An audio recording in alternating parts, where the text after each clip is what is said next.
Nyankwenye nate agboyo me Peter nyamye kano zima henjo venemi. Laika mi de kawo kula Ewenyigba TV Nyadzɔdzɔwo pie. Kana mi agara dukwa njo menemi anuma kai kamia ajagoma. La nyaje de sele kwa kula epe ngodo nyaope akpaji nemi.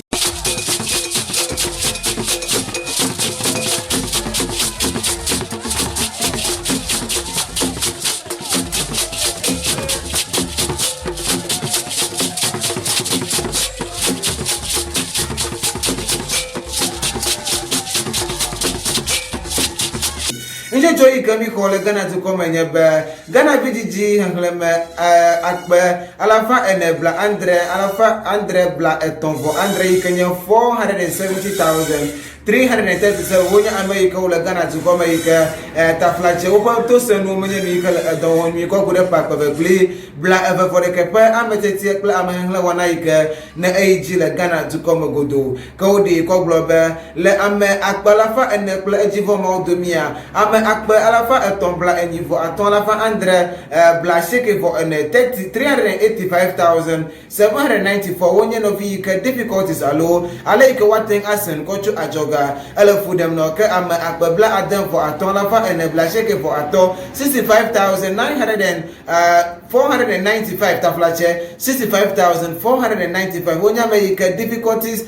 in hearing ikanye anila fudem la le Ghana to come ika fiebe wola omoten le anusem kra le Ghana to come kodi ko globe amengleme akbe we asheke alafa enebla enevo anyi wonya me ika taflache wo bato bakocho jojo ma happy woji ko fa agbe yeme kala ika ma wodi ko globe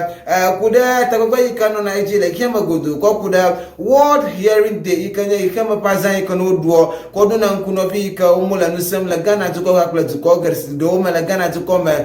kwakula to ko gade o me le hema godua ayani ko ko de to me close subel what then agbanu le alaika wo fiana asi amayo me ikanya stigmatization kwakula le ika no fi o mona na mon ko ne ne feme yo ba wa ko gume le jome nya kwakula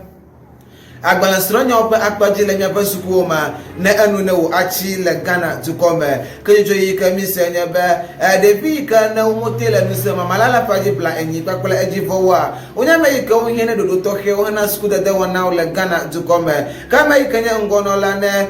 do pa ika ne anya Ghana National Association of Deaf ikanya jinat le Ghana to come anya me ka de ko globe kula wana ye pa akpaji a edejesi alo ede ko globe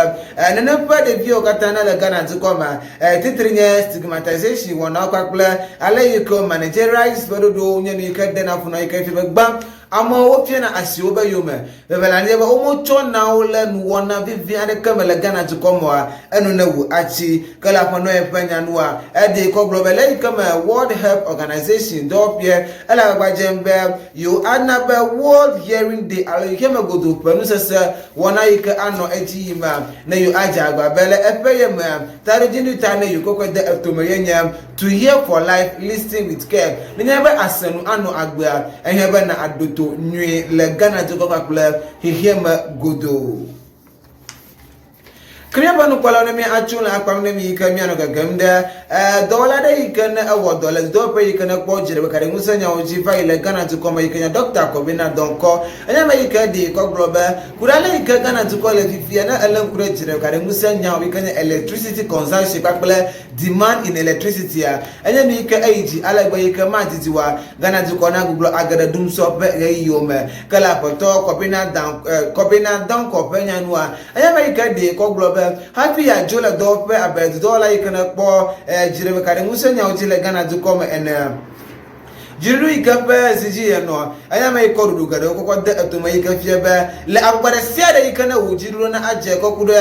mo mi panya oti bakule jire kare musenya oti le Ghana to come aya ni ikate cho afonyu ikajiru ikare sijia maya mai ikako wana reke ko gbe de ke le Ghana to come kadi ko global power consumption alo mai ko sena jire kare musa le opado wana uma aya ni ikayiji choma malala faji we Andre soda we aton ikanya 5 ikanya 7% to 15% le Ghana to come kodi ko global le yepan ko potino amadidio jire kare musa nyanyo nyike ko chocho viare avanti le Ghana to come Kremanya srana ma kwa potane village bovonya yika no modum dale du yika na wotede apugo wonti le Ghana to come godo na ya ba attended jesile ban yiga tini ya do pepe no bomo ojia akpo ebe mi Ghana de nto yo ma yika mi kona njicho kofe na mi kokudala yika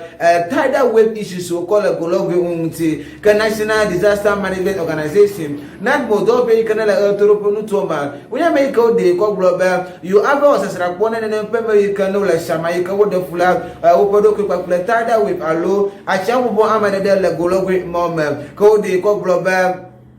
amen abalafa enne kwakle ejivoso enne etia jagbaye ka obako apolosi ko mo pota barayika ne wa datara le shama municipality ka nuto gada wo pala dodo yamuti kala nad mo do pepanya noa o de ko global dodo la tumayika yo agada